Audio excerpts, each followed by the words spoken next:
Good afternoon, everybody. My name is Govert Buys, and I'm a professor of political philosophy at the University of the Vrije Universiteit Amsterdam. And it is my great honor and privilege to welcome you to this online event, this digital event about what it means to live in a digital age. And I extend this welcome to all of you on behalf of various organizations and networks that are involved in and are cooperating this afternoon. The Dutch employer organization association VNO-NCW, Ethos, a think tank at the Vrije Universiteit Amsterdam, Socires, another think tank, the Moral Markets Research Project, and the Ergo Network. So there are a lot of network of economists, politicians, people working in the humanities, ethics, spirituality. So that is as well involved in this afternoon.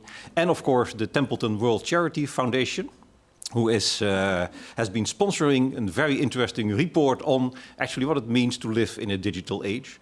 And this report has been, one of the main authors has been Dr. Dominic Burbage from Oxford University at the University of Oxford. And so he will be here this afternoon as well in our midst to discuss this interesting report. The report is and the topic of the report is topical, very topical actually, as we have been thrown into the digital world, the network age, massively as never before in these corona times. So this event was originally scheduled to be an online and an offline event actually, and has now been remodeled into a digital event. And even my old mother of 92 years, for the first time in her life, she is now dependent on a tablet and has been trying to establish her contacts as well in a digital way. So I never would have expected this. But this digital age, this network age, the new digital space raises a lot of questions. A lot of questions in terms of how do we behave ourselves? How do we regulate this new common space, so to say? And that is what this report is about. It raises all kinds of questions about the ethics of the digital age. How do we behave politically? How can we organize this? How can we somehow regulate this new space? So we're really looking forward to the various rounds of debates. There will be 3 rounds of dialogues, debates that we will have this afternoon. The first one more focusing on philosophical issues. The second one more on business and politics. And the third one on education. So, and before that, we will have an introductory interview with the main author, Professor Dominic Burbage. Afterwards, you are very much invited to participate in an online drink session. Go to remo.com.live, and that is a very interesting experience to see how that actually can work. So you are really invited to participate in that as well. If you have, during the dialogues, some questions that come up, just put them in the comments section below on your Vimeo site, and we will try to forward them to the moderator of this event. And the moderator of the event will be David van Overbeek. He is an economist by background, a philosopher as well. He has been writing about the digital age himself. So we are very glad that you are here, David, and that you are willing to moderate and host this event, which is for all of us a kind of experiment, but we hope we are and we are certainly looking forward to a very interesting afternoon. So the floor is yours. Thank you, Govert. And thank you, Professor Burbage, for joining us today at this online event. Thank you as well to our guests and, of course, our online audience. As Govert mentioned, first off, I would like to start with an interview with Dominic Burbage. He is a research director at the University of Oxford and lead author of the report. Mr. Burbage, I'd like to start in a more general sense and ask you a question. The subtitle of your report mentions that rebuilding our civic ideals is needed. And in general, what are some of our important civic ideals and why do they need to be repealed? So the report really looks at two interrelated phenomena. The first is the way in which communities are changing shape in the midst of this increased reliance on digital technologies. Of course, we can observe that COVID-19 has accelerated these trends, but we can also appreciate that they've been coming for a while now, and it's an adjustment of the way in which we interrelate as human beings, and therefore an adjustment of the shape of our community. And the second theme running through is the way in which, alongside these changes in the shape of community, are the changes in the decision-making processes that offer to govern our ordinary lives. So that's in terms of the increased reliance on artificial intelligence, on algorithms, and also machine learning. And what a lot of people who study in this area do is they tend to separate out these two issues. So there are those who are looking at everyday use of digital technologies and especially social media. And then there are those who are in the innovation space of machine learning or algorithmic decision making. And really, to study and appreciate the social trends that we're seeing, we feel the need to look at both of these together and to see that there's this messy in-between space of changing human decision-making that changes the way we relate and the way we even imagine of our community, and therefore change the sorts of civic ideals that are required to navigate these increased changes. So how can technologies of the networked age contribute to a more values-based civic engagement? It's a very hard question. So I feel that when you look at the expanse of digital technologies, they're really things which help make our ordinary lives more efficient. They help us communicate and carry out tasks together despite being remote. But the danger is that they also increase the remoteness of our moral decision making. This can be because we are splitting up so many of our tasks through the use of these technologies, and therefore we're unable to detect when a value change is being made and when instead it's a question of practicalities or technical decision making.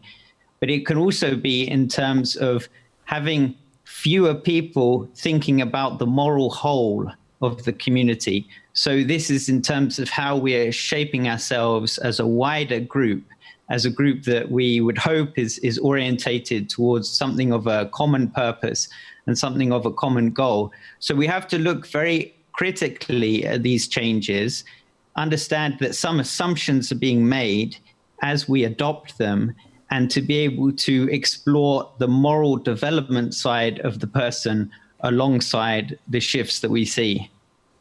What are some of the most important shifts that you see currently? So let's take an example of COVID-19 location tracking apps. So here you see that there's a very clear good justification, which is that we need to understand how our network is shaped in order to mitigate the effects of the virus, in order to stop its spread or to stop a second wave. And this contrasts with an older tradition of privacy, whereby it should be up to each individual what happens with their own personal data. Obviously, within Europe, we have the GDPR regulations that influence a lot of our legislation on these topics. And the problem comes that we seem to be juxtaposing common goals as they're seen in a network shape with what we would say is libertarian rights or rights to privacy. And so this dilemma is only going to increase. So I would posit even further. Imagine we can take location tracking apps, but also map them on the psychology of individual users. We know that we have different psychologies, and this affects our decisions. We each have a different risk appetite. And sometimes those who have a high appetite for risk ignore warnings about what they should do. So maybe instead of having one app for everyone, we in fact connect that app with data on one's psychology in order to produce the sort of messaging that is going to be most effective. Now, in all of these processes, we have a reduced space for democratic engagement about our common goals. And so the onus comes in saying, is there something unique in terms of human beings' moral decision-making capacity that we need to preserve in the midst of these changes? Earlier, you mentioned that these technologies have a tendencies in themselves, or the way that we speak about them, to engage them on an individual level. And your report focuses on the formulation of a common good, and it emphasizes the common good and the necessity of a common good. Why is that so important? Why does the individual level fail for, so to speak, for these digital technologies that we face today? Of course, the individual level is very important. I'm looking forward to the discussion on education, where we're talking in part about how to grow our young people towards good use of these technologies, or just to be better people through using them, and in terms of their social side as well, and the community life of the school. But we have to also recognize, alongside individual consumption of technologies, that we are social by nature. This is an Aristotelian point, of course, and therefore what it means to flourish is not only in terms of individual habits, individual appetites, or individual happiness. There's something about the way in which we flourish as a group which facilitates even individual flourishing. So in that sense, I think a lot more work needs to be done in terms of understanding how these technologies can improve our collective sense of belonging, our collective unity in trying to achieve the common good. So we have, for example, the World Wide Web, and that's very good at a very specific question, which is the what about information. But there's a deeper question of the why, of why we are a human being, why we want to seek the good, what really counts as the good in our lives and for our community life. Yes. And technologies, insofar as they benefit us in being able to provide information, there are deeper social aspects of the human person which are being less fulfilled in these processes. Yes. Thank you, Mr. Burbidge. Thank you for setting the stage, and I'm looking forward to hearing your responses on all of our guests that are with us today. We now move on to our first guest, which is Mr. Verbrugge. He is an associate professor at the Vrije University of Amsterdam and a philosopher. Mr. Verbrugge, good afternoon. Good afternoon, David. Good afternoon. And Dominic, of course, and everyone on the panel. Hello. Mr. Verbrugge, what is the value of philosophical thinking in a networked age in a general sense? Well, I think that for the first time, or not for the first time, but we entered a stage in our, you can say, in our development as a modern culture, in which you can say the fundamental principles or values that we build our societies on, the principles that were formulated during the Enlightenment, for the biggest part, are now contested, you can say. In a way, we can see that both in the discussion regarding our environmental policies and, for example, questions of sustainability. For the first time, we are looking in the last decades with a different view on nature and what does it mean to be embedded in nature and having to deal with nature. And we're witnessing now that the way we understood nature and our bodily existence since the 16th, 17th century has reached a certain limit, you could say. And at the same time, I would say that the development of this cybernetic world we're living in, and for me, the digital revolution is only you can say the completion of the cybernetic revolution that took place in the 19th and 20th century, is entering the same stage in which we experience, I think, both the limits, the clash regarding principal values, the way our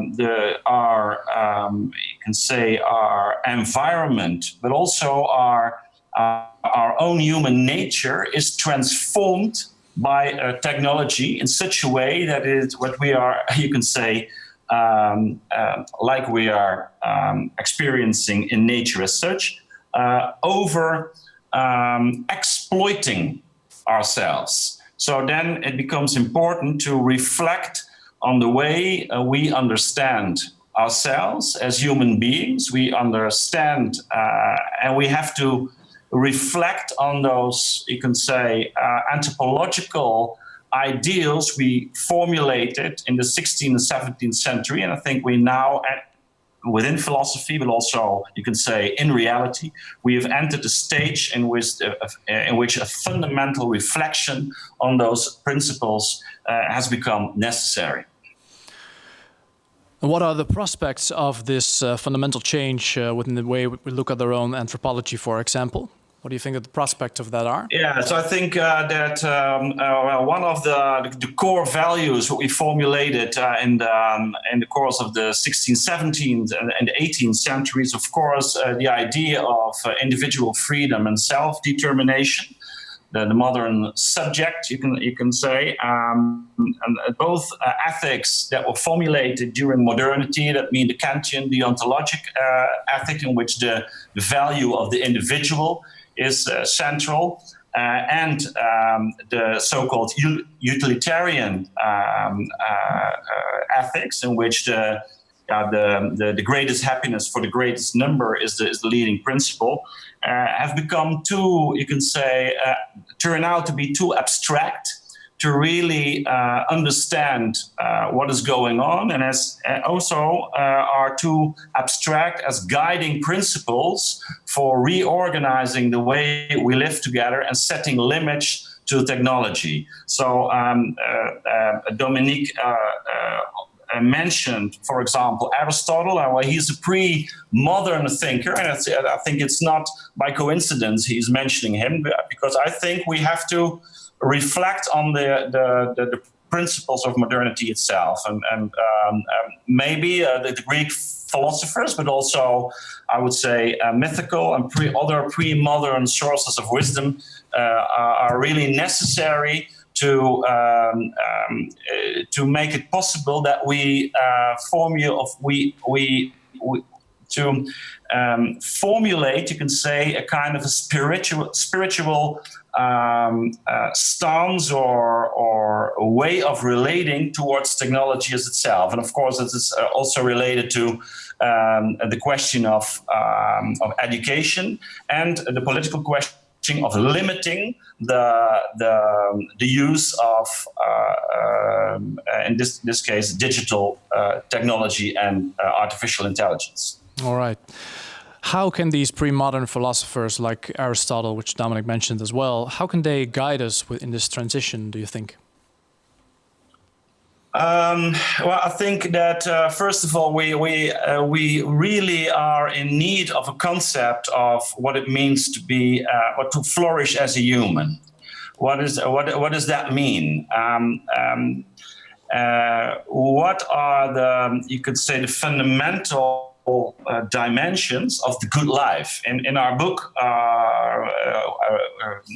read with Verbrugge and Jelle van Baardewijk, we set out, you can say, a kind of framework to evaluate the way we see our modern markets, but also our modern technological society develop itself. And these fundamental dimensions are, and let me just mention them in brief, are, first of all, a man as a relational being. Take, for example, the movie Her.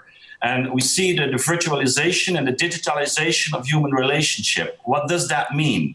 And we think that to flourish as a human, you have to take care of the relational side of our existence, a sense of belonging on a personal level. But there's also this institutional question.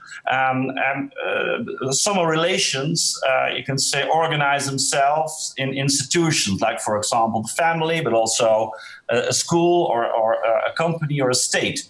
What exactly is the importance of institutions as you can say, the traditional or the objective spiritual reality I live in, and what does my bodily existence mean? With the corona crisis in mind, we can see that a lot of people are really experiencing stress in a new way, because they cannot relate in a bodily way to each other. The social distancing is confronting us with the fact that we are bodily beings. And I think that it's one thing a computer is not, that is he is not a body, and it means he's completely different from what we are.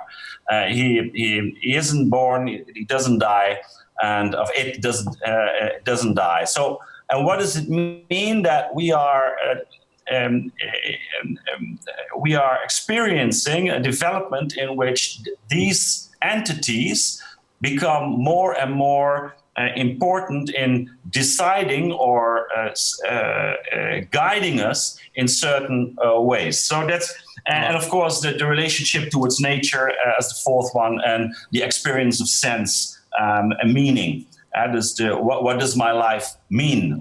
Yes. Why am I living and doing things? And I think it's all questions that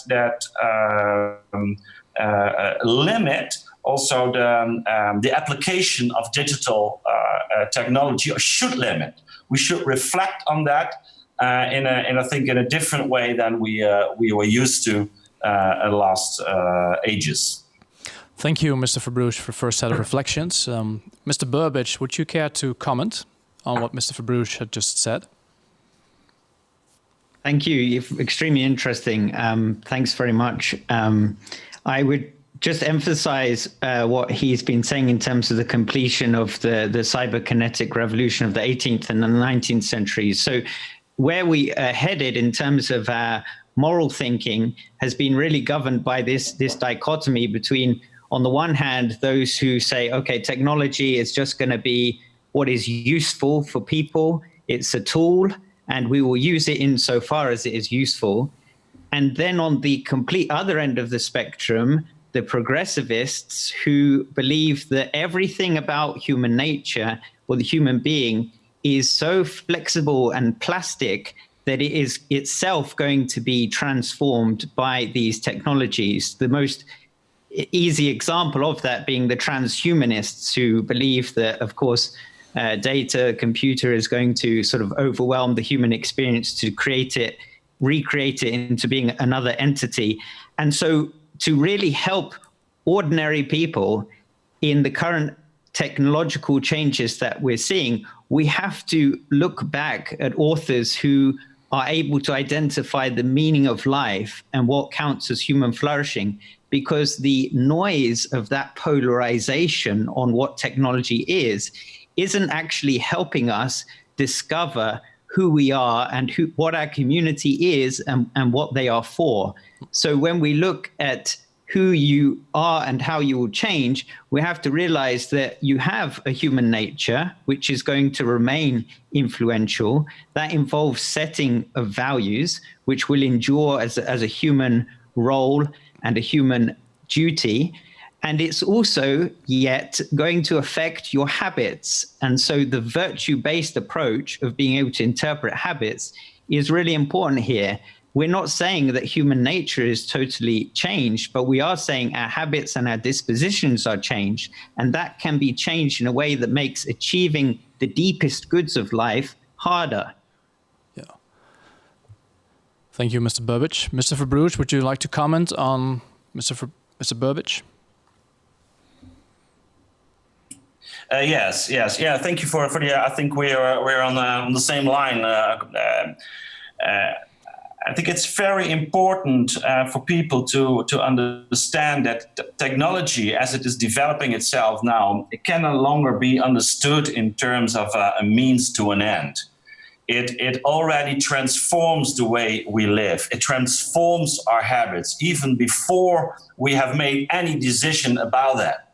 And that's the interesting way. My children grow up in a digital world, or in I would say in a world that is both digital and physical. But I can see that even though they're growing up in an environment in which the traditional means of information, like reading books, are really present, they are not really interested in reading in the way I was and I am still up to this day. And it's not simply because of them being different in their nature, but they're already shaped in a different way. And I think that what we are now, our obligation, I would say, as a culture, is really to reflect on what is going on and also what is at stake.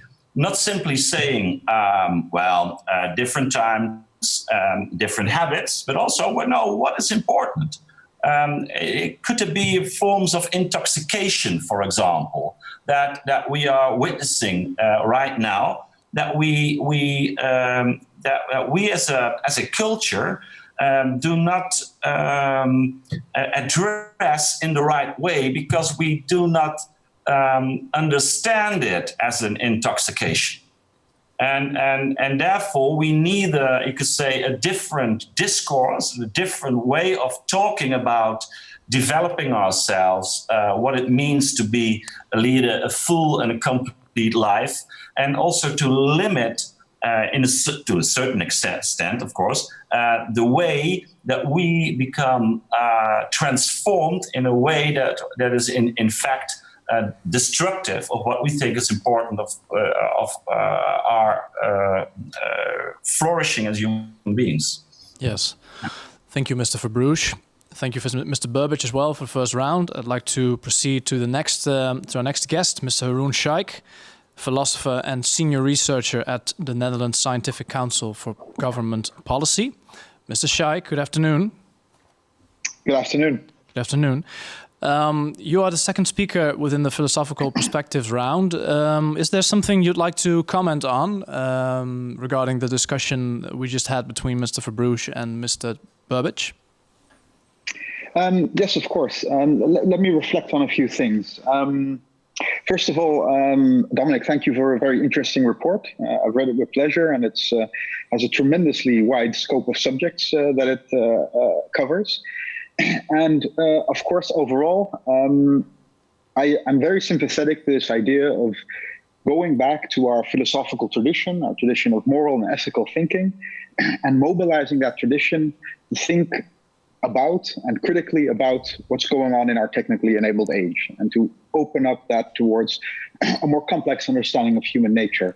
Now, when reading the report and also while listening to the discussion so far, there are basically two challenges that I come up, which I would like to bring in. And the first is, as the report mentions, there are absolutely fundamental differences between the way machines work and the way we work. There are things that artificial intelligence cannot do and that we do. And in this way, we should be very careful with using this technology for doing all kinds of other things with it. At the same time, and this is also something that I'm working on a lot at the Scientific Council, where I'm studying artificial intelligence, is that even though we might say our human nature is different from the way technology works, the real danger is that maybe, even though we might not, technology might not be able to do the same thing, we are actually transforming human nature and transforming our conditions so that we start to work like technology actually dictates. I'm thinking here of something that Hannah Arendt used to say about the philosophy of behaviorism. And she said, the real issue is not so much that behaviorism is an adequate theory of human nature. The real problem is that it comes to describe the way we are now controlling human beings. So we become like what behaviorism thinks we are. And this is something I think that really technology is doing a lot. We've seen a few examples of the way this ties in with COVID. One initiative I found recently is the idea of, now that we have all these problems in our healthcare systems and we need to decide who gets what kind of treatment, algorithms are made to help doctors decide who should we treat now and who should we treat later. And the idea is here that we have a neutral standard, a kind of technical means to solve social issues. The real problem, of course, is that anything that you program into the algorithm is filled with values. There is no technical solution to the question who should be treated first.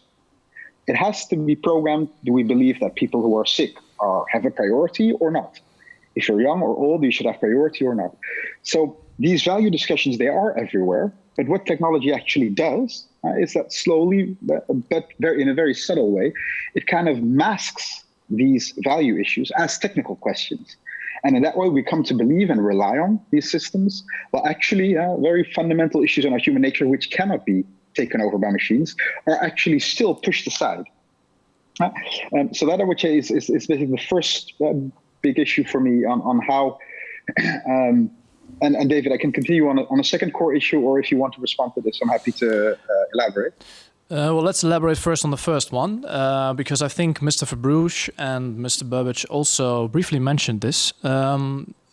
Perhaps in one way you could say that today's thinking about technologies tends to be infused with utilitarian modes of thought, a kind of instrumental way of looking at technology. What are the shortcomings of that approach, would you say, with regard to what you just mentioned? Yes, so utilitarianism then kind of becomes the default morality. And I think this is the report that Dominic nicely describes. Normally we have hierarchies of values and they're not easily quantified.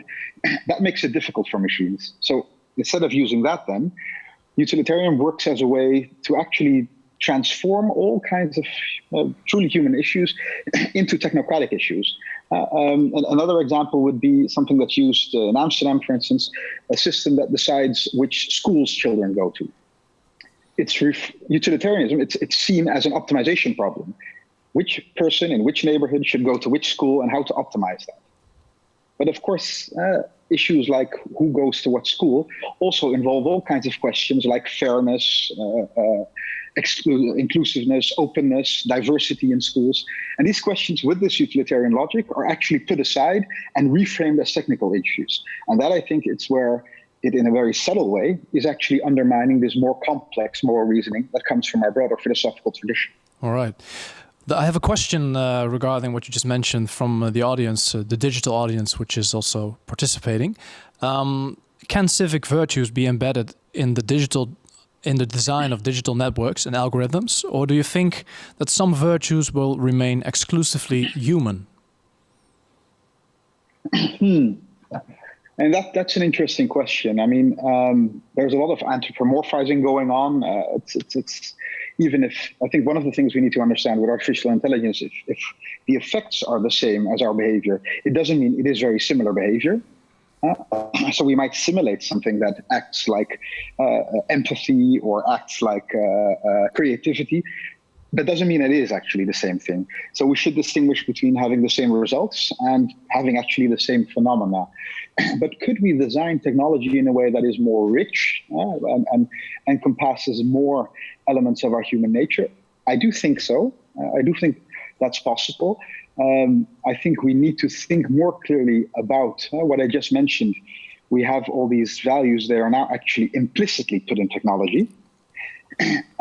We should understand to what extent technology is always and everywhere filled with morality. Every single decision, even the shape of a screen, says something about who's accessible, how we use it. So it is filled with morality. And I think if we open that up more, we can think about ways in which we can have more diversity in terms of the values and morality in there. But this, and I think this is for me, this is actually the second point I would like to bring in. This for me raises the other issue. If we think about morality and values, I think that's important to think about moral reasoning, citizenship, and how we as humans should behave. At the same time, I think there is a real danger that we do not have enough attention for the more material changes happening around us if we want to be good citizens. What I mean is, if we want to be citizens, there has to be a specific type of public space. And public space now is transforming. And the question there is if we understand adequately enough the extent to which public space is transformed, and that could undermine citizenship. Let me give a few examples. Yeah. One of the ideas in this tradition of modern citizenship is the idea that we're all treated as free and equal individuals. But one thing that you can see now happening a lot with technologies is that it's actually kind of undermining that assumption. And what we're actually seeing is everyone on the internet is treated differently. So we are no longer treated the same way, just like we were for a neutral market or state in the past. And actually, we're all interacting bilaterally with a big technology platform. And the argument here that's being made now more and more is that this is in the modern society, this is a feudal society, in the sense that we're not free individuals with universal rights, but we are more and more bilaterally engaging as weaker participants against a very powerful platform. So perhaps technology actually is undermining that free and open public space.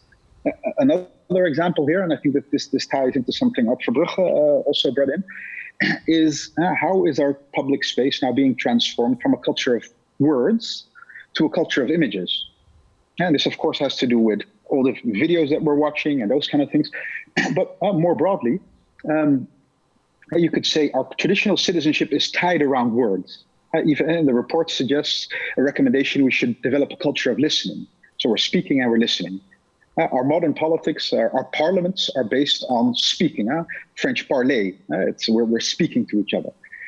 But what happens if actually that context is slowly moving away? It's all going more around images, and that has different components. That means on the one hand, we're turning into a culture of looking at everything, surveillance, but also a culture of spectacle, which is the other thing that's, of course, happening online, and transforming politics into the spectacle around a tweet of Donald Trump, for instance.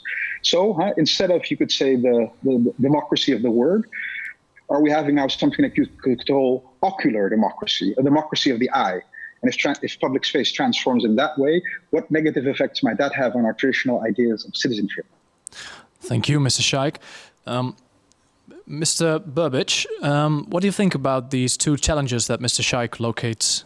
He talks about, first of all, that technology is actually filled with values and that a kind of view or stance on the neutrality of technology will not help us, and that we need to understand this value-laden idea of technology. And the second challenge, he says that we are more and more kind of having the experience of living within a feudal society or maybe a spectacle society. What do you think about that? Yeah, this is a fascinating discussion. Thanks so much. Really, really interesting points. So on the first, I agree. I mean, we're in agreement in terms of the particular susceptibility of these technologies towards utilitarian reasoning. So when you write computer programs, you're seeking the sort of optimization that program is going to achieve towards certain objectives that you put it. And that may be multiple, but in any case, there'll be some form of aggregation of those aims. And all of that maps on almost perfectly with utilitarian structures of prioritizing certain actions over others. And so this is a huge sort of coincidence that we have to navigate. And I think an important way in which I try to help people through that is to say that actually utilitarianism is not a type of reasoning. It's a type of justification.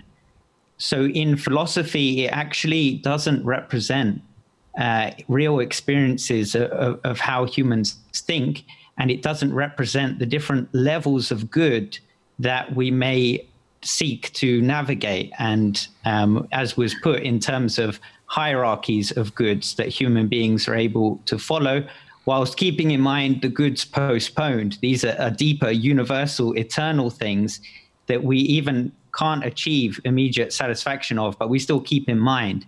And all of these amazing ways we notice levels of good, levels of being, or the depth of enjoyment of things is a problem that John Stuart Mill brings up within his own utilitarian thinking. So it's not foreign to utilitarianism. But what it shows is that reasoning is actually something within human nature unrepresented by utilitarianism, which is instead a form of justification. So we have to get away from talking about utilitarianism as helping us understand the uniqueness of human reasoning. And we have to instead go into debates on what counts as moral goods, things we seek in and of themselves, to understand how the human being is so different to the machines, to artificial intelligence.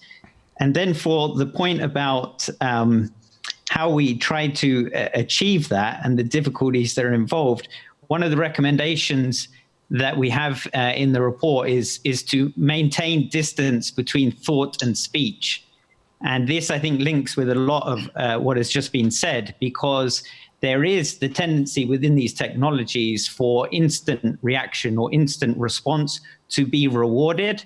And that is because those who provide those technologies seek constancy of your attention span, because your attention span gives you more information about yourself to them. And so keeping you glued to it, even with addictive randomization, can help a good product, because there's going to be more interaction, more growth within the social platform or whatever it is, and therefore more data to harvest. And so we have to understand that we need to make an effort, a collective effort, to somehow find ways of maintaining distance between thought and speech. I mean, it's been there in EU regulations on computer gaming, whereby kids can be addicted. So the EU has thought about requiring certain breaks, either with loading times or sending you back to the main menu, in order to help kids navigate those problems of addiction. But it's also there in the history of the telephone, where we would put an enforced break in order to help the communication. Being completely immediate is not always great for communication. But especially you see this in the finance industry, in the finance world, where they will have breaks from trade cycles, such that artificial intelligence trading doesn't spiral out of control. And for example, if the S&P 500, the common index for top firms within the US, drops by 7% or more, then they will enforce a 15, 20-minute break on all the traders. And so we actually have this in mind for a few other things, and we need to realize that it is part of what we need to do with navigating these digital technologies. And if I can, I'll just respond to the question from the audience in terms of the civic virtues and whether these can be brought out within technology themselves. And one idea I had in this regard, which if it's a business idea, feel free, anyone who's listening, to take it and run with it, which is that we have internet browsers that focus on algorithms that will most satisfy us. That's the case even, for example, with Netflix, which will track what you watch, what you enjoy, and make offerings on that basis. What we need are internet browsers that also lead you to a better version of yourself, which you may choose in a thoughtful moment, but will help shape the experience of the internet towards that better version of yourself. It may even track that. For example, at your most optimistic or idealistic moments, what are the sorts of things you go for online? And those things are put higher in the algorithm than things which seem to go against what you truly want out of the meaning of life. And unfortunately, all of the focus on optimization is on instant gratification, even though that's not what we truly want. So I think there's business products there in terms of a vision of the better version of yourself being realized through technology. Thank you, Mr. Burbidge. I think that's an excellent bridge to go to the second round of perspectives. So thank you, first of all, Mr. Verbrugge and Mr. Sheikh. And we now move on to the second round, which are the business and more government perspectives. Let's see if any of these three individuals is willing to pick up on this business idea or to go through with it. First off, Mrs. Anouk Vos, partner and cybersecurity and innovation lead at Revnext. Good afternoon, Mrs. Vos. Good afternoon. Nice to finally meet you, David, and also very nice to meet you, Dominic. And thank you for your very interesting report. Thank you for joining us. Mrs. Vos, we spoke earlier on the phone, and you mentioned that in your work you find that a lot of companies treat thinking about ethics of digital technologies as an afterthought. Now, in the philosophical round, we also touched on the ethics of technology, utilitarianism versus more virtue ethical approach. What do you mean when you say that you find that a lot of companies actually treat these issues as an afterthought? Well, I don't think it's just companies that treat things as an afterthought. You know, I've been reading the report from a industry perspective on one side, and the other side, I've read it like a hacker. I'm in the hacking business. I run a hacking school in Rotterdam. And one of the things that struck me from the report, and I think it became more clearly in recommendation 5, is the need to have more research on new jurisdictions on network world. And thinking as a hacker, you know, research is key, but the way that we do it is often quite different than philosophers do it. And when I think about the digitized world, I see that many of us see it as a given. The digitized world is often compared to almost a force of nature. Just look at the military, just look at NATO, who compare the cyber domain as a fifth domain of warfare after land, sea, air, and space. And I think it's important to remember that in the connected society that we live in, this is not a force of nature, it's something we created. It's man-made, woman-made, it's not state-made, and more importantly, it's mostly, and I would say 80 to 90% owned by private enterprises.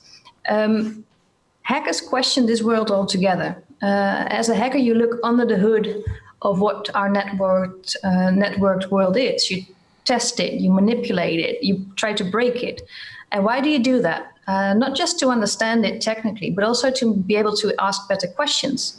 Why are we communicating like this? Why are we using this protocol? Can we get rid of it? Can we build something better?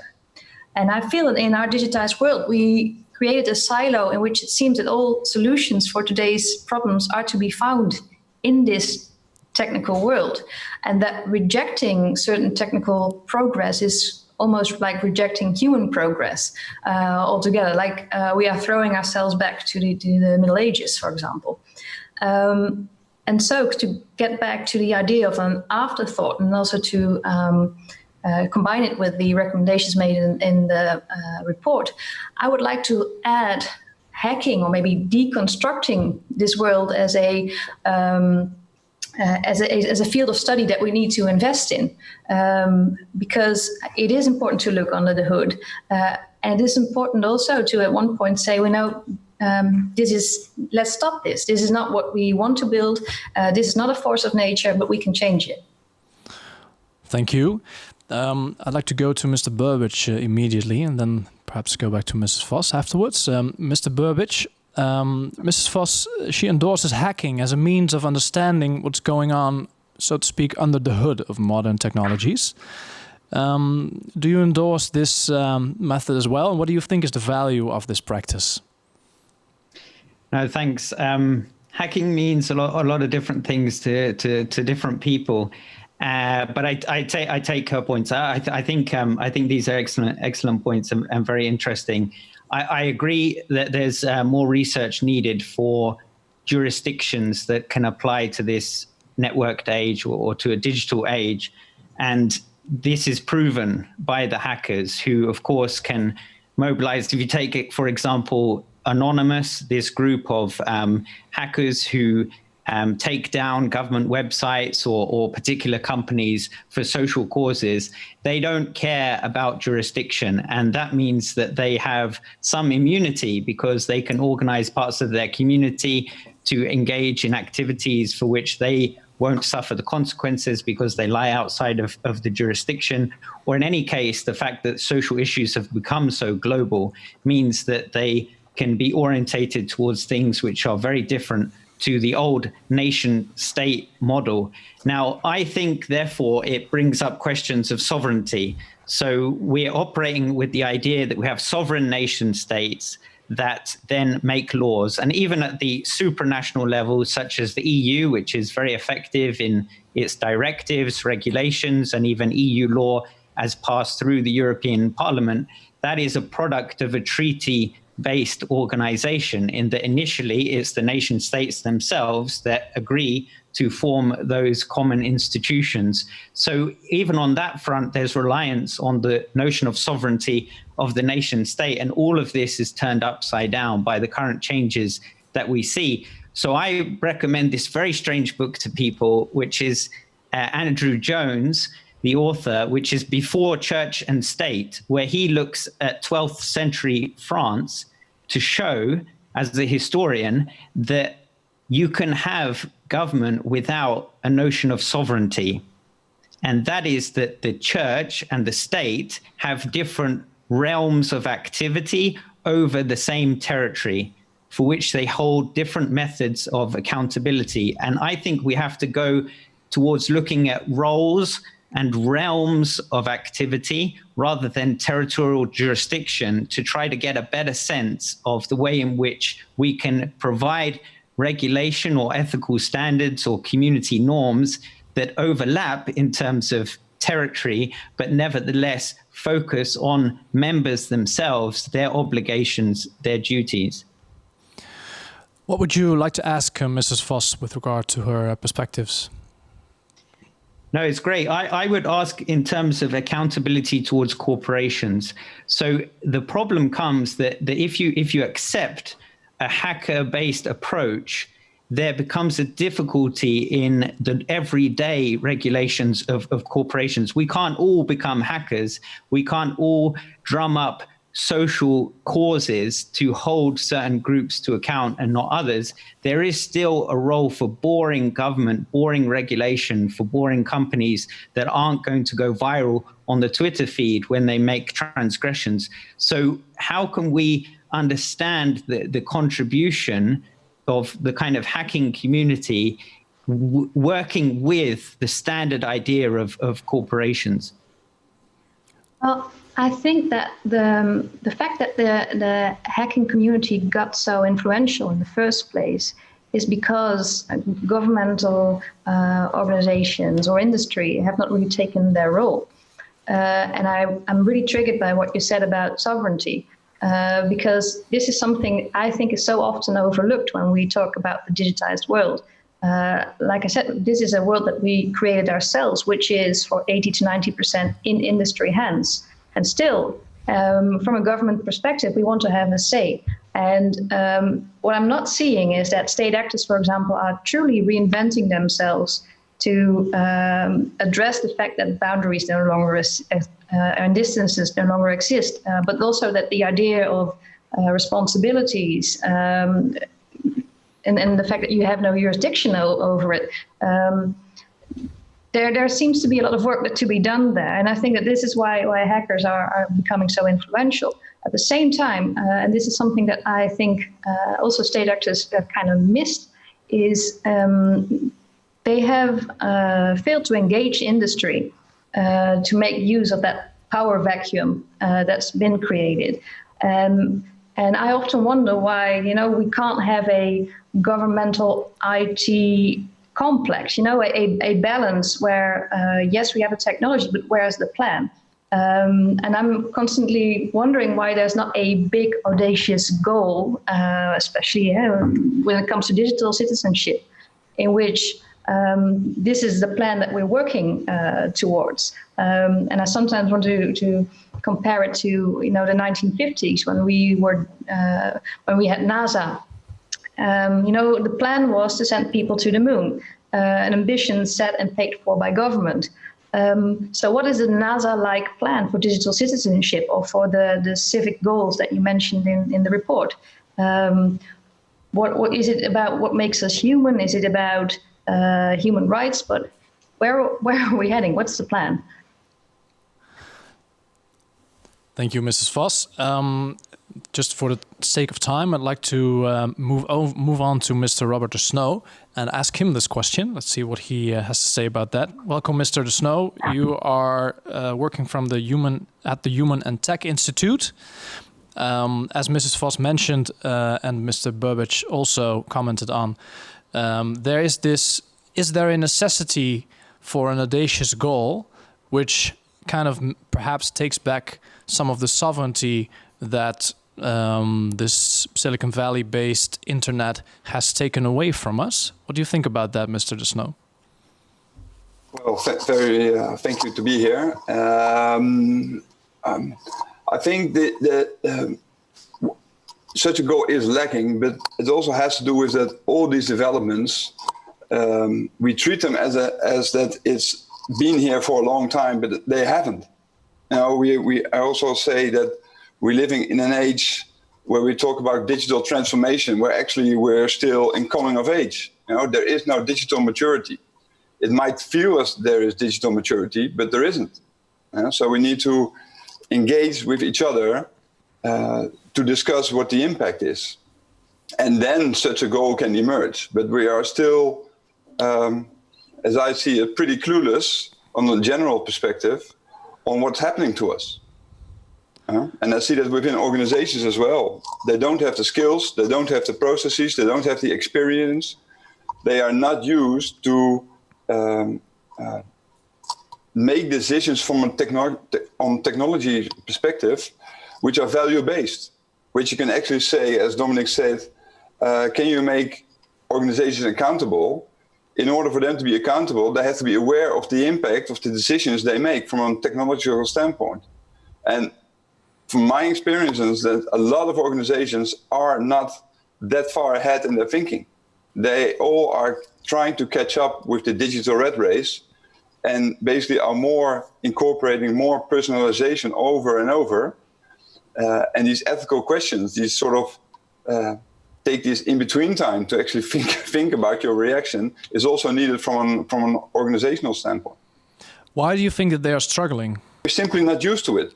We don't have the experience. We are not trained. In the report, it says we need a new virtue. Well, the virtue might be that we are aware of this impact. So how can companies that struggle with creating an environment in which, for example, human qualities that are mentioned within the report, say such as trust, or perhaps you could also say sovereignty, that is a human quality that as an individual, not only on the level of the state, but also as an individual is very important to people. How can we endeavor within companies to make that happen, to not have the ethical question as an afterthought, perhaps?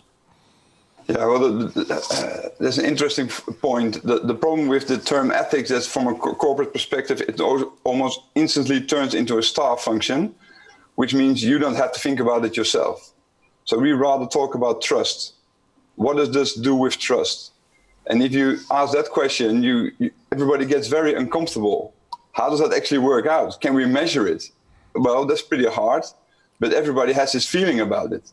Yeah? And what we found out that when you talk about trust, it basically comes down to the people themselves. Are they capable of distinguishing between the impact and what it does to themselves as well? It's basically about confidence, which we in the Netherlands say is zelfvertrouwen, is to trust yourself. Yeah? And that's basically where it comes down to. And that's also from a society perspective. Society is nothing more than the whole of the individuals living there. And I feel that a lot of people lack this trust of self, this confidence to actually take this time out and go within and look at what this all does to themselves. Thank you, Mr. de Snoo. Mr. Burbidge, Mr. de Snoo advocates that instead of ethics, we should talk about trust. What do you think of that? I'd fully agree. I mean, the problem with ethics, I just agreeing with what he's saying.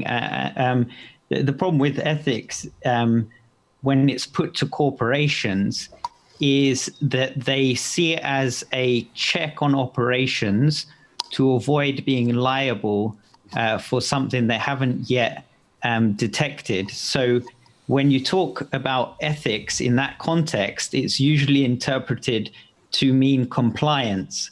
So firstly, compliance with the laws of the jurisdictions within which you operate, and then in terms of consent among users. So much of what we would count in philosophy and in undergraduate classes as ethical dilemmas or ethical questions is actually hoovered up by consent-based frameworks. So the corporations will simply say, can we put this within the terms and conditions of your agreement as a user, and therefore relieve our liability for if a claim is brought saying that the bad action has been done. And of course, as many people agree, including many judges and lawyers within privacy law, they will say that, of course, it's ridiculous for anyone to really know what is being said in the terms and conditions that they agree to. And for products that emphasize efficiency, of course, their market is not to make it long in installing or considering the terms and conditions of the product that they're delivering. So I do think it's much better to look in terms of trust, because ultimately these products and processes are here to stay. And I think part of the reason there's been a lack of examination of the trust question is because products are brought into the market so fast that it looks like they could go at any second. And therefore the consent or transaction-based account looks to be fitting. But in fact, because they're here to stay, they're a part of your life, they're part of the community that you belong to in terms of the social media apps that you use. It's much better to look at customers as long-term members of a community for which you need to build trust alongside common norms. And I think that interactive quality can help show corporations that good trust can offset a departure of users in the event of a scandal. Thank you, Mr. Burbidge. I'd like to move on to Mr. Emil Aerts, former Rector Magnificus at the Tilburg University. Mr. Aerts, welcome this afternoon.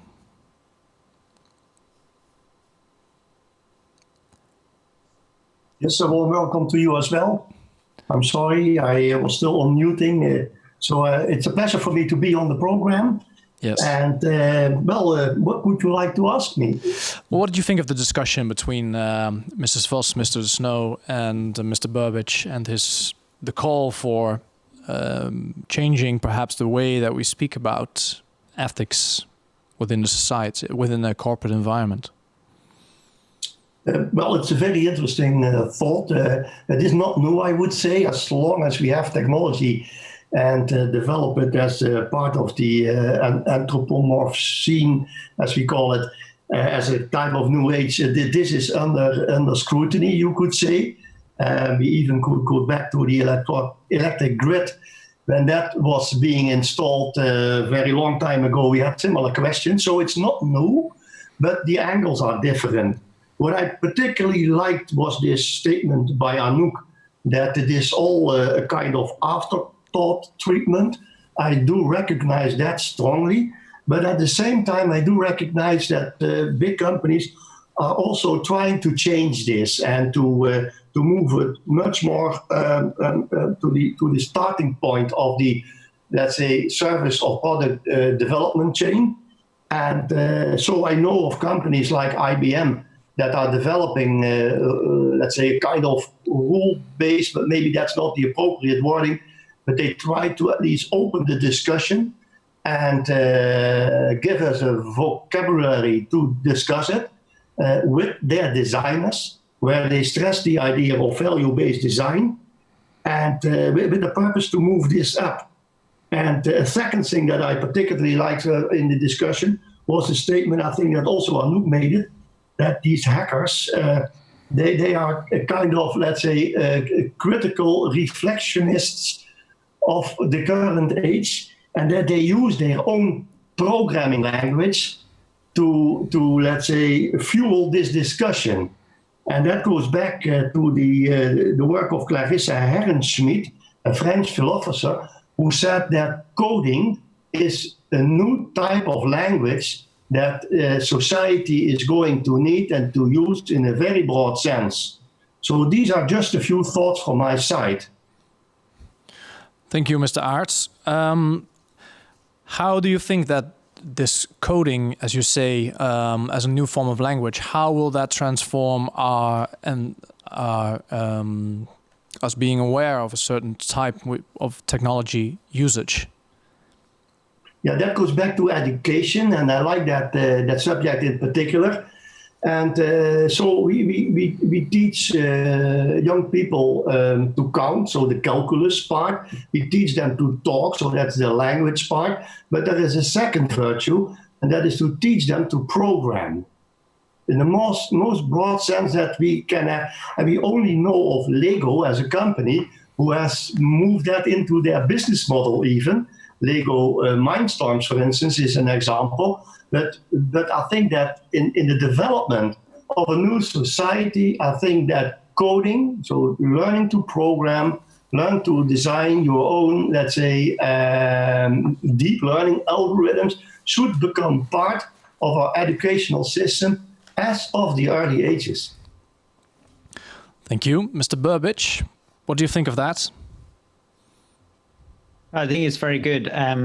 Of course, programming is already being brought into education, and that's wonderful to see. The perspective of the creator can have its own temptations.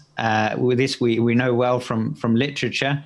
And so I'm just thinking of Frankenstein, for example, and therefore alongside teaching people how to create, it's of course necessary to include proper debate and evaluation over what to create in a good way.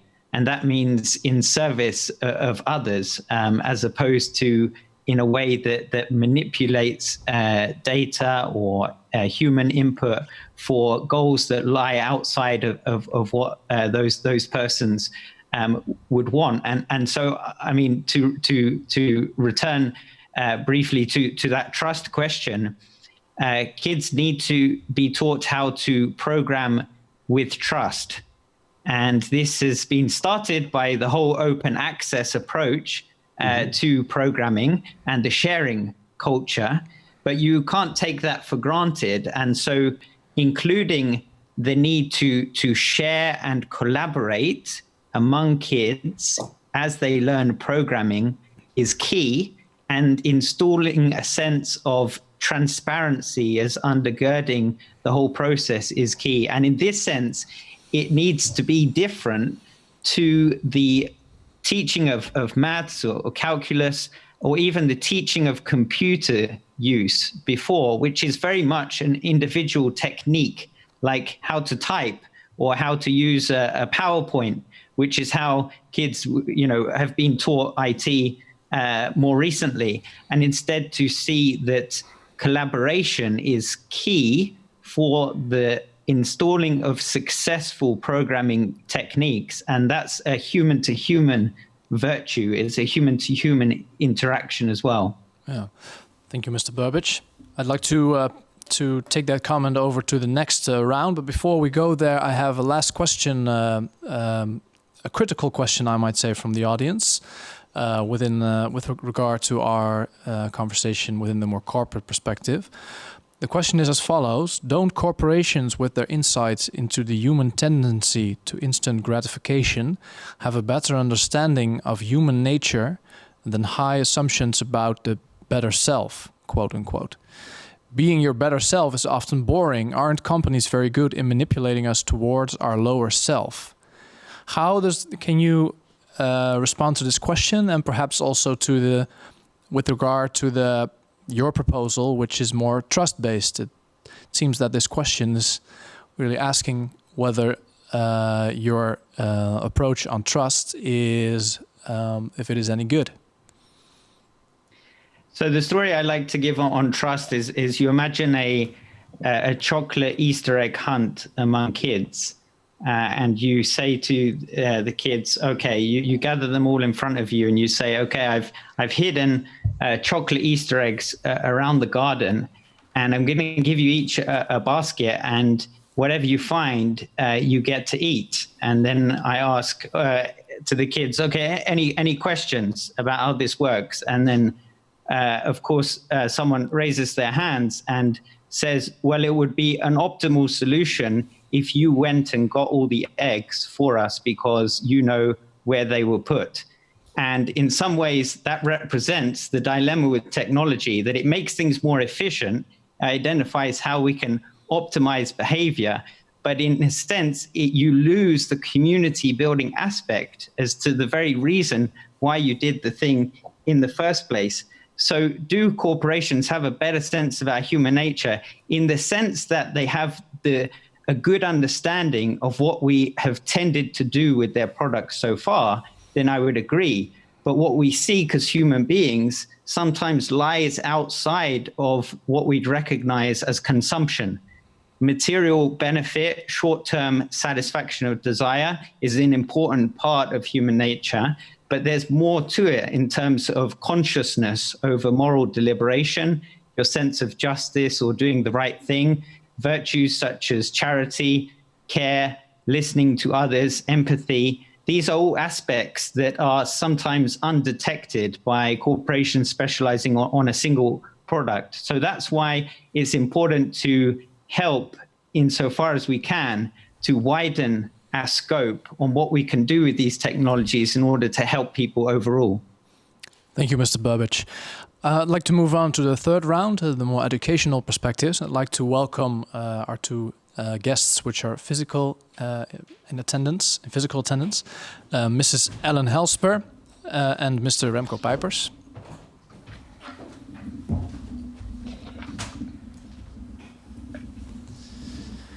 Mrs. Helsper, you are Professor of Digital Inequalities at the London School of Economics. Thank you for being with us here today.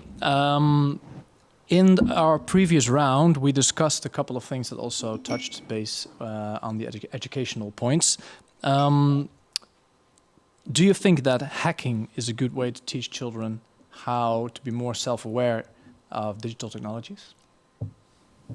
I think there's two things that we need to keep in mind. First of all, just, since I'm Professor of Digital Inequalities, let me start with this point from which I depart to talk about this, this issue of education. And I think sometimes in this kind of big glossy world of big data and network diagrams and lots of visuals, we kind of tend to forget that the world, both the digital world, but also the social world that these technologies are built in, is not flat, right?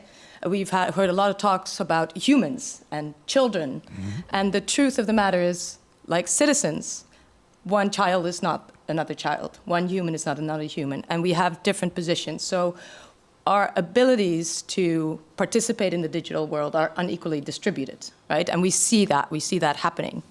And so that's why I think this idea of teaching people hacking or programming is really important, because there's really two ways in which this inequality is established in how we are able to and how we can participate, or how we are represented in that digital world. And one of these is design.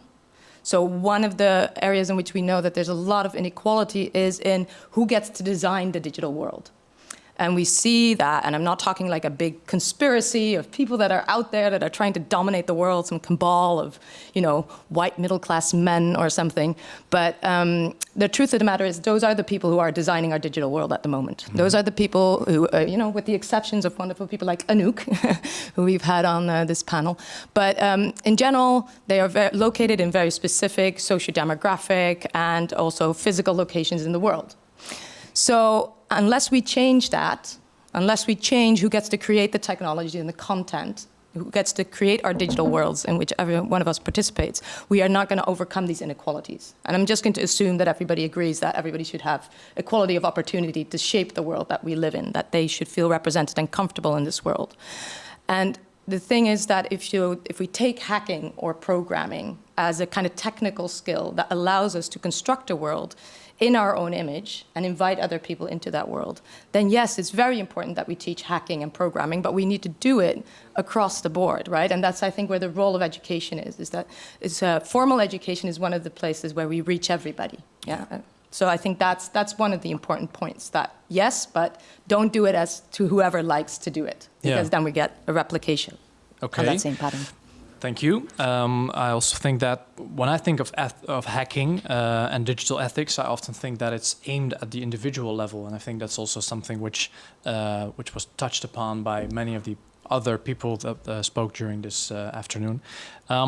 The report also advocates that ethics is our collective responsibility. How do we nurture like a more collective awareness or responsibility on ethics? Yeah, I think so. Ethics or kind of participation or kind of the ideals that we have of society are very much related to our experiences of it. We've had quite abstract discussions, right, of ethics and things like that.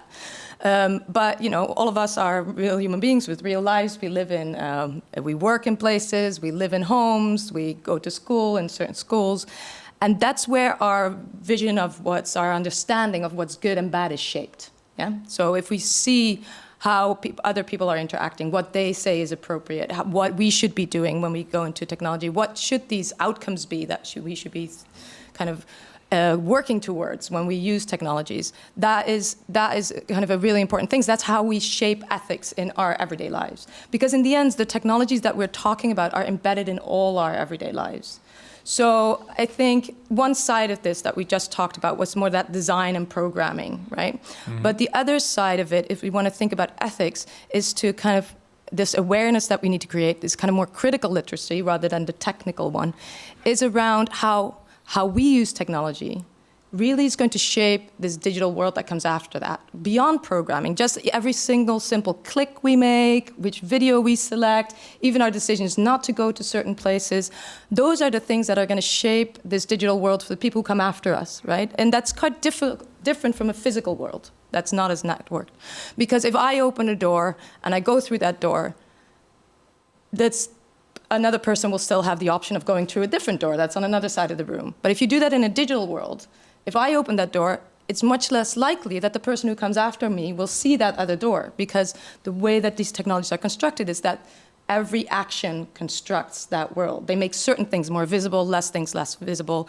And I think unless we are aware of that all our individual actions, unless we teach that everything that we do with technology, how we engage with it, is going to determine that world for other people, we're not going to achieve that kind of awareness that is associated with the kind of ethics or citizenship, which is kind of what we're talking about today, is brought into being. So I think that awareness needs to be not just technical know-how, but really how all our actions, even not the very skilled programming kind of stuff that we do, every action has a consequence for not just for ourselves, but for everybody else. So to move away from that individualistic kind of idea to its more collective responsibility or collective action that we can take. Yeah. Thank you very much, Mr. Burbidge. Mrs. Helsper, she enriches our discussion. Previously, Mr. Sheikh, amongst others, mentioned that we should look at the design of technologies, that these technologies always carry certain values within them. And Mrs. Helsper, she makes the point that it's not only design, it's also the way that we use them, and not only on the individual level, but how we use them within our daily lives. She also endorses a perspective more from within our communities, from within our daily lives, and not so much abstract deliberation on ethics. What do you think of that? No, thanks. This is all extremely interesting. Her starting point about the inequality of who gets to design the digital world, I think, is very well made. It reminds me of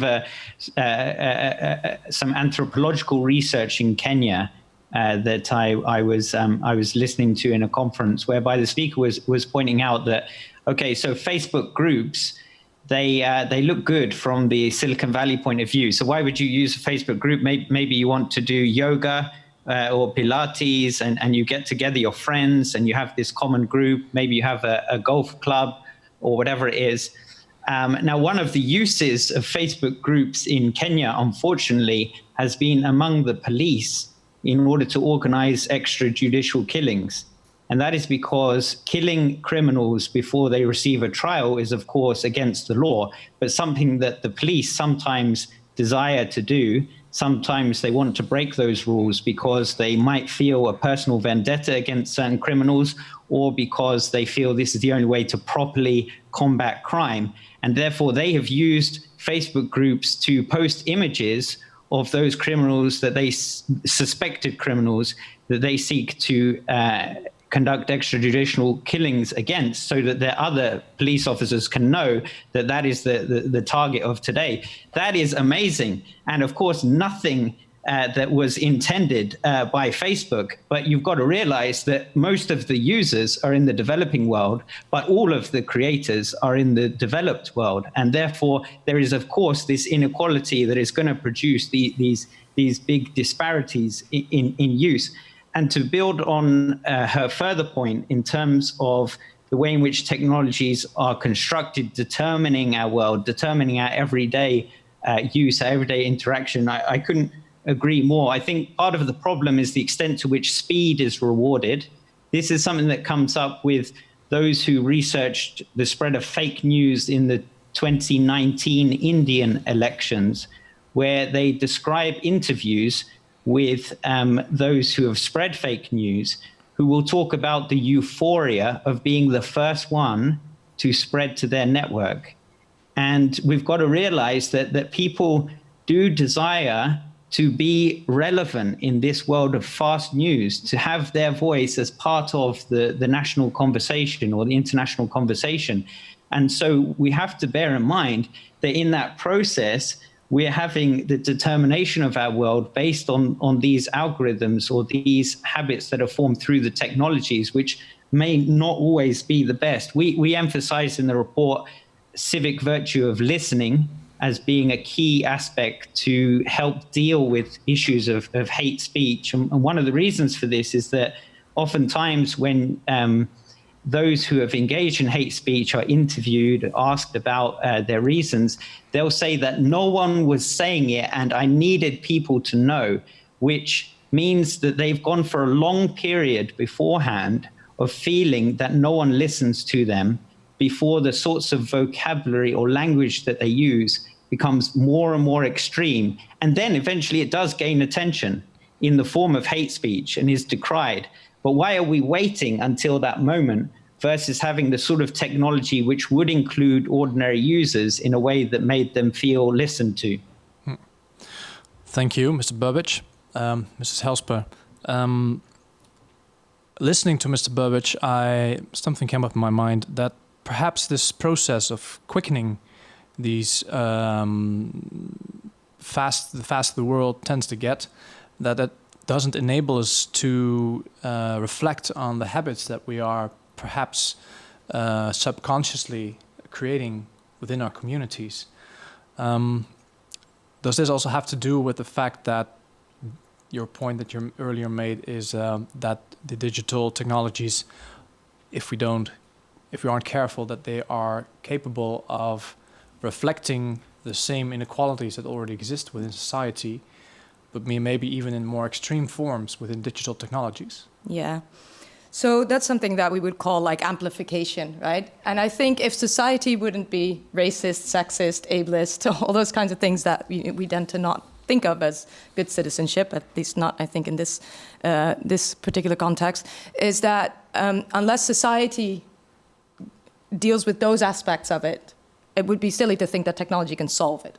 Because yes, on the one hand, algorithms shape us, but algorithms also are fed by our behavior, right? If we don't do things, then algorithms can't learn from those things.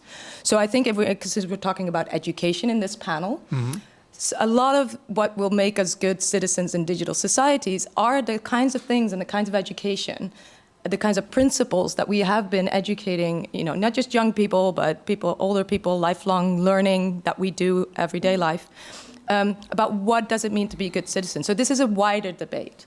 And this is why I was saying we have to make people aware that the behavior that we have in these digital spaces is a reflection from our behavior outside, so that we have a responsibility, and that we shouldn't be surprised that if we tolerate hate speech in some ways, or if extrajudicial killings exist in our society, that then if we provide a platform with less breaks, where all these processes are less visible, with algorithms, that these will then get magnified and amplified unless somebody steps in and does something. So I think that is the kind of collective responsibility that I was talking about. But I also think that, since we're talking about education, we should also shift a little bit away from just thinking about formal education, as in the classroom, because some of the things that we're talking about here cannot be taught from a textbook. They cannot be taught in the kind of format of a teacher teaching somebody else something, because we know how people acquire skills and kind of a literacy and an understanding of the digital in particular is through observation of what other people are doing. This is kind of a social learning process.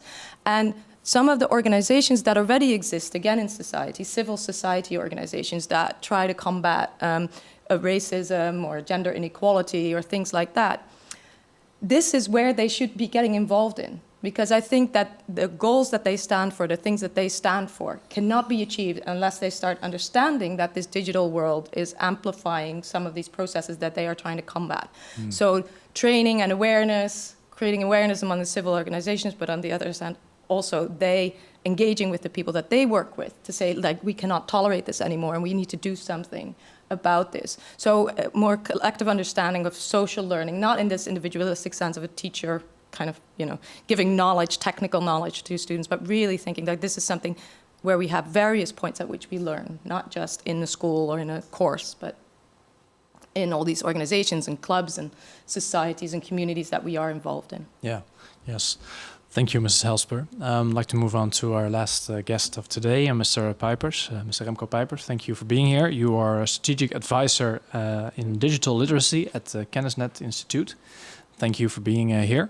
Earlier, Mr. de Snoo mentioned that perhaps we are living in a mode which he described as digital childhood or digital adolescence. Not being adults, at least with regard to our thinking about digital technologies. Now, Mrs. Helsper also mentioned, and Mr. Burbidge, that through this process of fastening and quickening digital technologies, that we need to have a new kind of sense on what education means, especially when it comes to digital literacy. What are your thoughts on that? I can agree on that, but in a sense, also not. We have a history. It's 30 years of internet, and we made a lot of mistakes, and we can learn from all those mistakes. Learning at first, starting to love all the promises the internet made, but at first also being very scared of everything, and then loving all the possibilities, and also proclaiming that we should lift children up and make them acquainted with all the possibilities, and now we're kind of in a mix between being afraid and mixed up and still loving the internet. So we all agree now that it's very important that we should teach children not only instrumental skills on the internet, but we should also teach them to be critical and to be citizens online. And that is a very difficult task, because we still have discussions about what it means to do this in an effective way. Yeah. And one important point in my view is that we shouldn't only look at the curriculum and what we should put in there, but also have a new look at the school as a concept. So and I think again about the values we cherish, and also the way values have changed over time through technology, but also through the decisions we made about technology.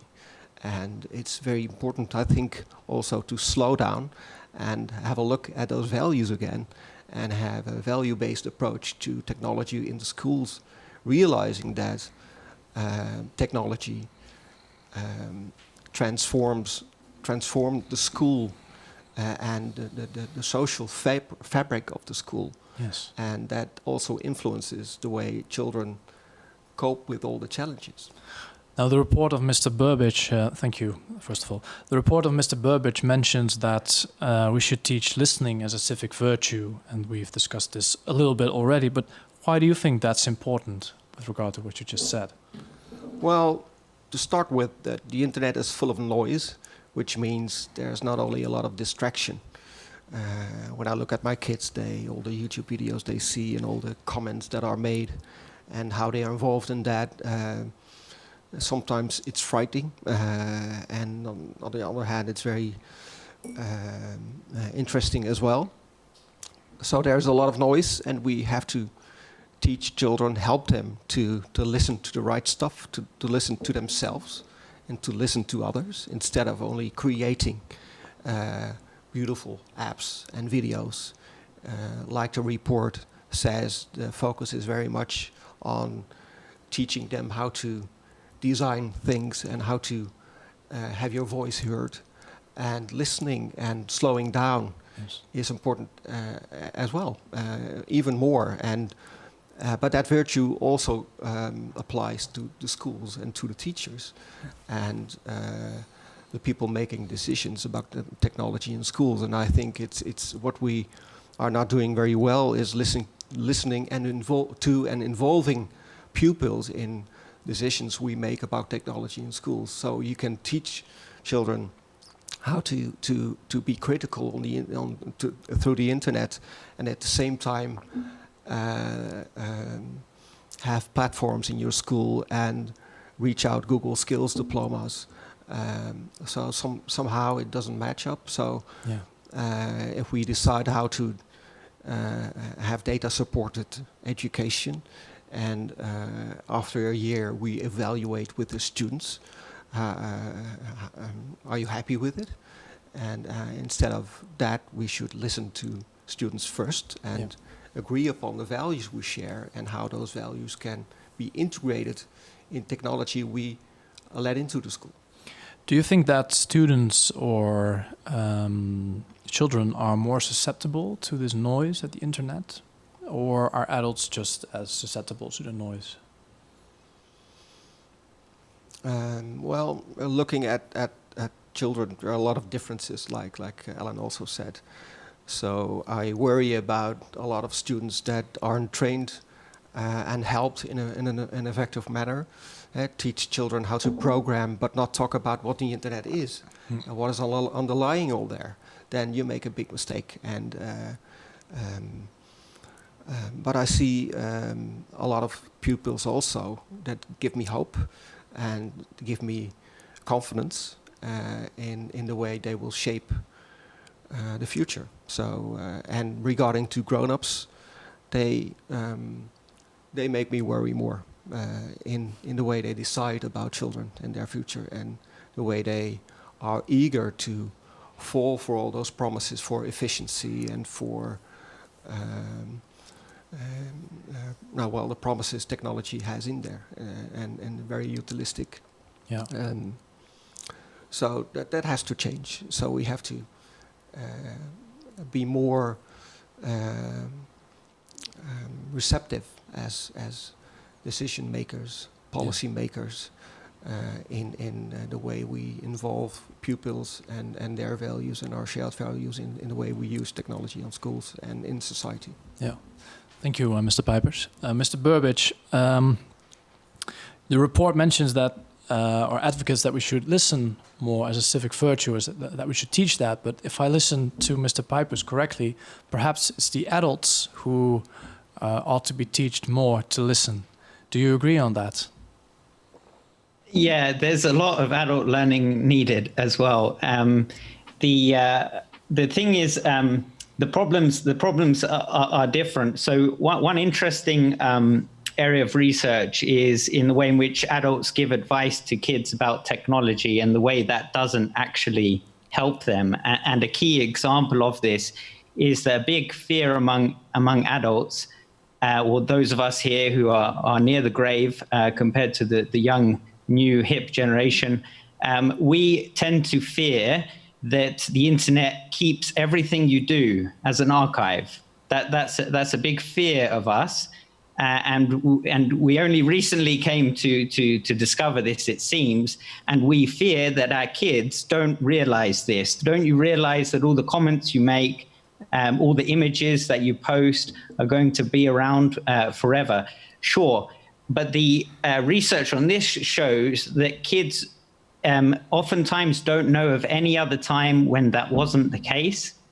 And so they have a different zone of comparison in terms of whether this is a good thing or a bad thing. Mm-hmm. In fact, they more see these as inevitable, and therefore it's about putting good stuff online to show who you are. The quantity of content is really important for being yourself, for being able to express yourself and describe yourself.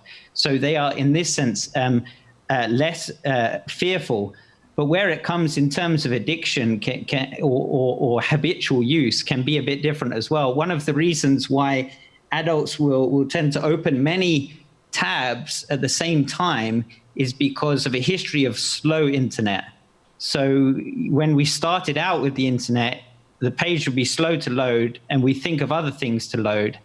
And we therefore end up with these kind of browsers that are crowded. And we fear that if we close the browser, we can kind of lose everything. That creates a sort of addiction or permanence of use, which is quite different to young generations who don't fear that anything is going to be lost when you leave, but also feel that everything online is instant. So why not just go for it whenever you feel like? And of course, there are studies also that show that kids do feel that they have lack of attention from their parents. And this is partly because of a great feeling of urgency among parents that if I don't respond to a message, it looks bad. Whereas kids can sometimes feel if I don't respond, it sort of shows that I'm busy, that I'm cool. They might actually want to delay in a sense to sort of show that they don't care too much. So these sorts of emotions and attitudes are very different among different groups. And it's got to be trying to track those differences is obviously going to be core for giving good education through these technological changes. Yes. Well, thank you, Mr. Burbidge. That's very confronting for me, at least, because I'm one of those persons who has a lot of tabs open at the same time in their browser. So thank you. That makes me realize how old I actually am. But Mr. Pijpers, what do you think of what Mr. Burbidge said? Yeah, I agree on that. And one point I would like to add is maybe a case study we made at Kennisnet.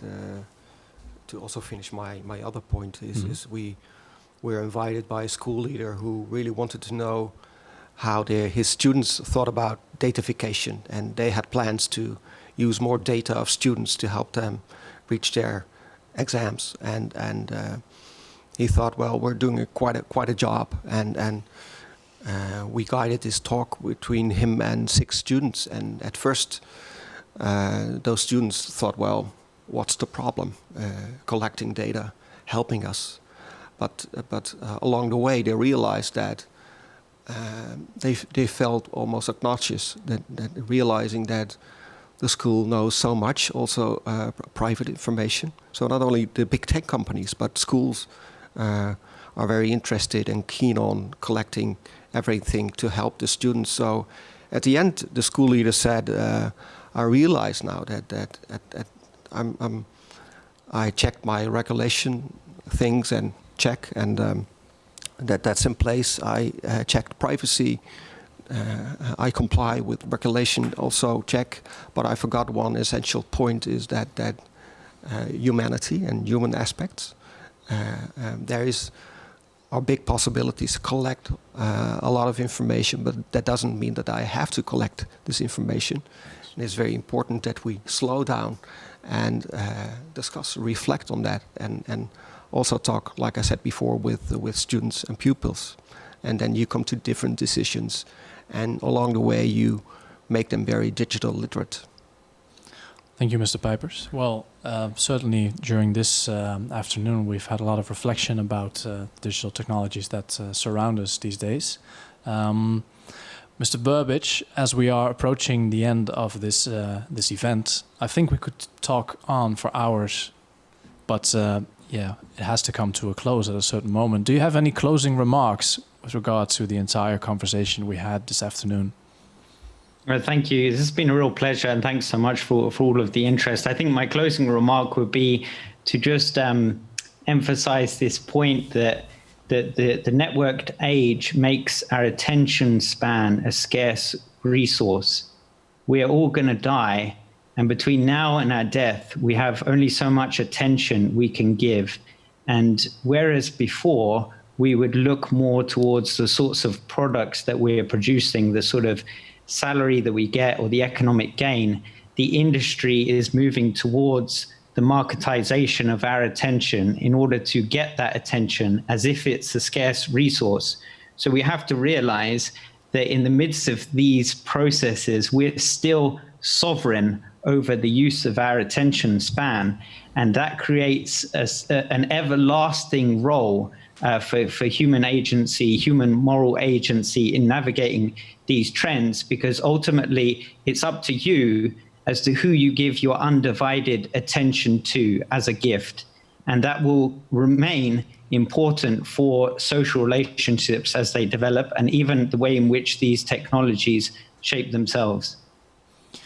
Thank you, Mr. Burbidge. Well, you've certainly had all of our undivided attention this afternoon, I think. I'd like to make some closing remarks myself, just to wrap things up. Well, first of all, thank you, Mr. Burbidge, for being with us today, of course. And thank you to our guests, not only to which are here physically present, but also who were able to make it online through Zoom. And of course, thank you to the audience for tuning in and for some of your questions, very helpful. This event is not yet over. Together with your invitation, you can find a link to Remo, where you can join us for some more digital drinks. And we hope and look forward to seeing you there. Thank you for the time being, for being with us. Thank you.